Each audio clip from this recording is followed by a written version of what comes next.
I'm with the team from New Mexico State University that participated in the 2018 student surveying competition that NSPS hosted this year. Begin by asking the team members to introduce themselves. Hello, my name is Isaiah Gallegos. My name is Matthew Calastiwa. I'm Aaron Pino. Ryan Yazzie. Nicholas Mattis.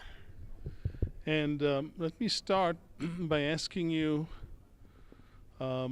how you prepared for this exercise. You had a little bit of information, not a whole lot. So what did you do back in Las Cruces to help you figure things out? Well, we did some team building exercises, just working with each other, getting familiar with how we would communicate in the field. And then we also practiced using steel tapes and automatic levels, which we knew we would be using since they were on the equipment list to bring. So you mentioned steel tapes and automatic levels. Did you guys also use compasses? Yes, we did. And what did you do with those compasses? We adjusted them. There's a knob on the side. To set the declination? Exactly. Okay. Did you try doing any surveying with the compass? Yes, we did. It's mainly used for a direction and angle. Okay. So when you came here, did you feel like you were adequately prepared to use the tools that you were permitted to use on this project? Well, we actually lucked out because originally we mostly practiced the taping. We all felt pretty comfortable with the total station and whatever we might have been provided, but we wanted to really practice our chaining, using of the compass. We actually practiced with the Jacobs rod too, and we set the collimation error with the levels. So actually, I think we focused on everything that was highlighted in this competition. Very good. And so when you got here, did you have any issues that you had not practiced that you wish you had? Any issues? No, but we got very lucky with a member who was, I believe, a Boy Scout who was very familiar with the compass, so that helped us out very well. Boy Scouts always come to the rescue, don't they? So tell me a little bit about how you started this project. I assume you went to the center point. Yes, we ended up going to the center point, and after we corrected for declination in Nevada, we were able to set up an azimuth and set our first corner. And from that first corner, we were obviously able to get that second corner that was opposite of our initial corner. And then we used an intersecting arc method to find the other corners.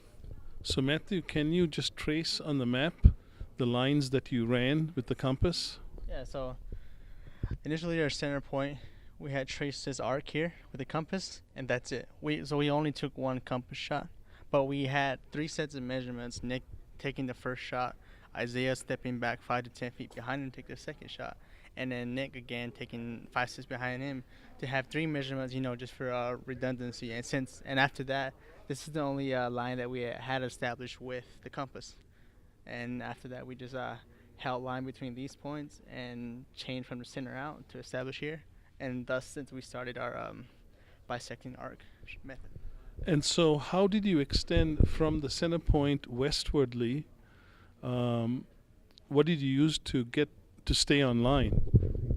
So what we used to stay on line, we had a guy back on the first corner, the original corner, and we had our nails set up in the straight line going from our midpoint, and so we had the guy back keeping the taping going on in line, and we just went down in 25-foot segments to the corner to reduce the blunders coming in from the wind.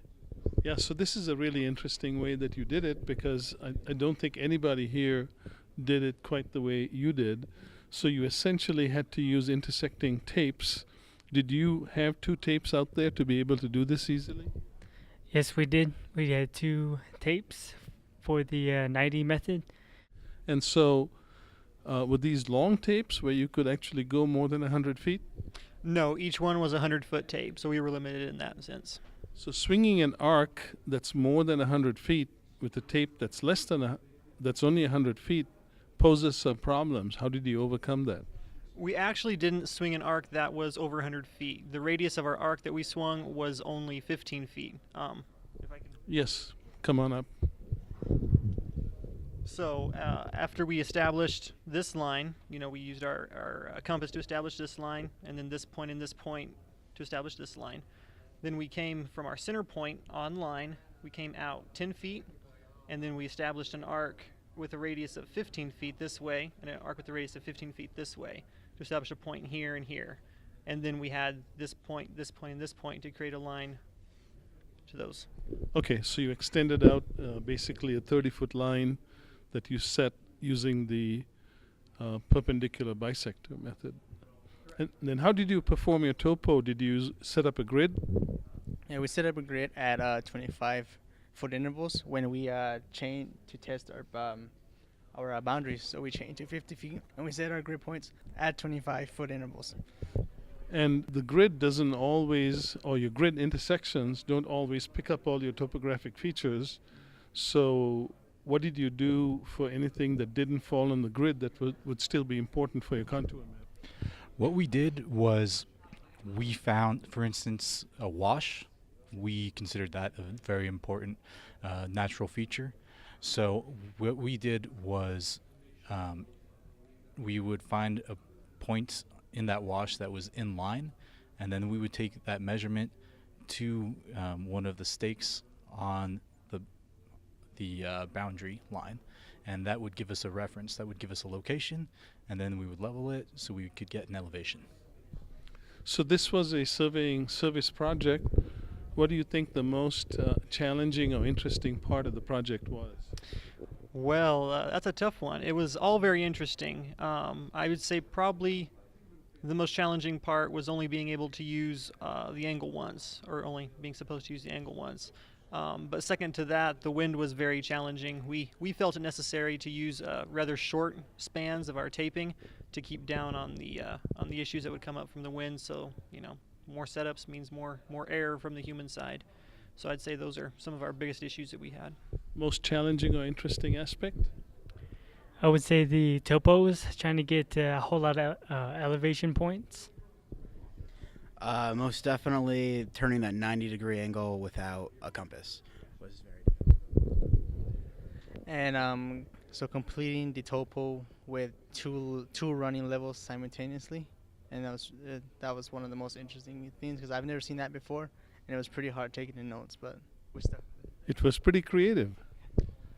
I think using rudimentary tools that we don't necessarily practice with too often anymore, it really made us appreciate the tools that we do have, and it all made us realize that as surveyors, we aren't necessarily defined by the technology we use, but the problems that we solve.